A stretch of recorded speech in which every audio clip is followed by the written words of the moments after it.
My teenage years were full of sketching, angst, and trouble. I wasn't popular or unpopular. Maybe just forgettable. I guess that gave me a sense of freedom. So I hung out with crazy kids, doing crazy things, even though I mostly just watched the chaos ensue. We did it all. Put fireworks in mailboxes, hide roadkill in people's garages, break windows of the barber shop in Anchorage. My dad was furious, but he was so busy working he couldn't do much to stop me from going out. I think being an adult means there's no one to stop you making hard decisions. He had to make a living, and he couldn't be in two places at once. Yeah, I realize that now. But at the time, I was sure he was more interested in growing his business than what was going on with me.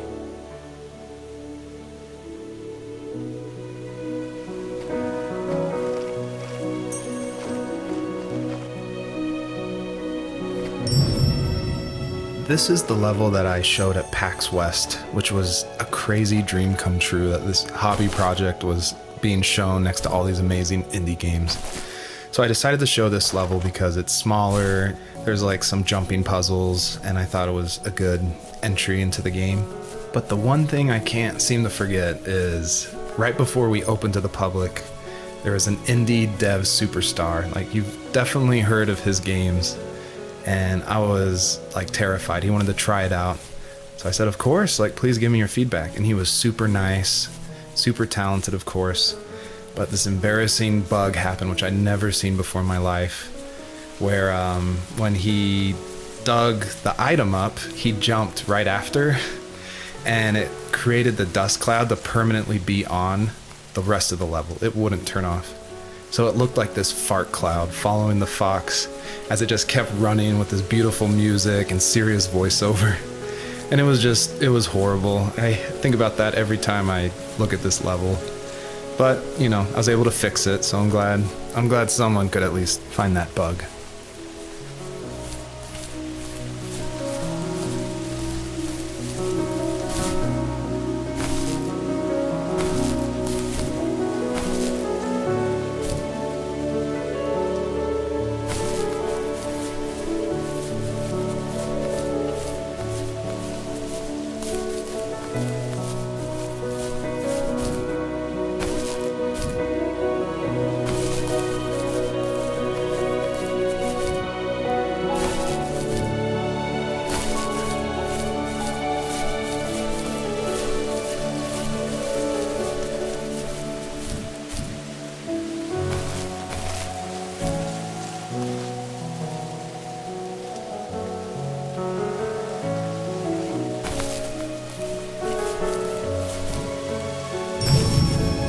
I always wanted this game to be very meditative and relaxing, but I know there's a balance between keeping the player's interest.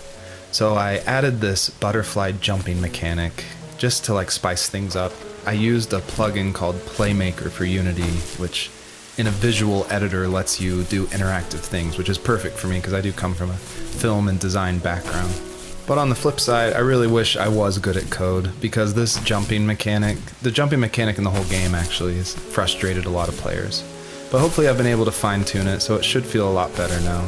I would just hate that this meditative game would get frustrating, so I've lowered the gravity, I've made the jumps more consistent, so hopefully people can just focus on the world and the story.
was working another late night, and my friends were over, saying how bored they were and how they had come all the way out to my house for nothing. One of them mentioned how that old, ugly beyond belief truck was still in the garage, and how we should take it for a spin. I was only 15, so I kind of fought it for a while. The next thing I knew, we were careening around the mountain path, rocks spitting onto the sides of the cliff, while my dad's cringe-worthy bluegrass blared out the speakers. I drove while my friends were in the back of that yellow and purple truck, throwing beer bottles and trash at anything remotely interesting. Felt like I was soaring in the air with borrowed wings. But all good things have endings. A cop outside of Eagle River pulled us over after he saw us in a bottle rocket into someone's yard. What followed was a long night of talking to disappointed adults and feeling smaller than ever.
may have noticed there's a little pond here, and believe it or not, I tried everything I could to get swimming working in this game, and I just could not do it, unfortunately.